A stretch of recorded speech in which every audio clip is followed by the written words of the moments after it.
The trial against Sean Diddy Combs on charges of sex trafficking, racketeering, and prostitution related charges is wrapping up its first week, and it's supposed to last for 8 weeks. And it's sort of hard to imagine how we could have any more bombshells than what have already come out this week. We've had celebrity name drops, we've had extremely graphic, sexually graphic text messages and testimony come out.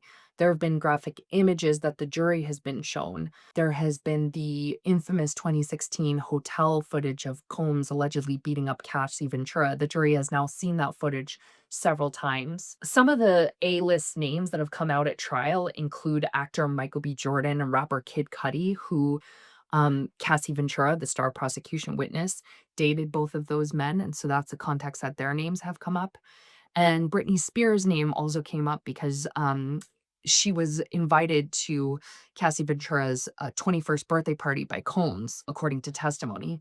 And then today, singer Chris Brown's name came up because Combs's lawyer asked Cassie if she remembered a time when Combs had been mad at her because he thought that she was dancing with this singer Chris Brown. And she said she remembered the time when he was mad at her, but she never danced with Chris Brown. We also found out that Cassie settled her bombshell lawsuit that she brought against Combs and kind of blew the lid off this whole thing and started the floodgates of civil cases against him as well as the criminal case.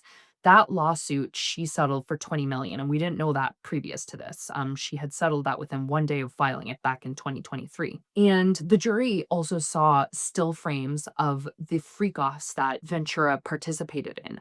The public didn't see that. The media didn't have access to that. Those images were far too sexually explicit, the judge determined. So Cassie Ventura's testimony has come across, in my opinion, as credible. This is because she has been forced to answer very embarrassing and graphic and potentially humiliating questions about the things she did sexually, the sext messages that she sent Combs. And she's doing that all seemingly candidly. She's talked about having, being addicted to drugs, having to go to rehab. She said that she was dependent on opioids for a while because she would use that to come off the party drugs that she took for the freak offs, and she would use the opiates to make her feel numb. And then some of her testimony is also backed up by another testimony as well as footage. So for instance, her claim that he started beating her pretty early on in their relationship and then had carried on this pattern of roughing her up. We had a male escort who testified early in the week that he was around for at least two of the times where he heard Combs roughing her up in another room. And then, of course, you have that notorious hotel footage of Combs beating her up, which also gives credibility to her saying, that this was something he did regularly to me. Now, the defense spent a lot of yesterday bringing out Cassie's text messages with Combs, where she seemed enthusiastic about taking part in the freak offs. And so the defense is using that to say, hey, she was a willing participant. She wasn't coerced or forced into these events. And so he's not guilty of that. But meanwhile, the prosecution, I think, is trying to paint a larger pattern of coercion where if there was this constant threat of him, getting angry and beating her up, then how could any of those things that she did ever truly be, voluntary? And she did testify that she was in love with him and she wanted to please him. He was larger than life. But in addition to that, she sometimes is scared and just wanted to do the thing that wouldn't make him angry.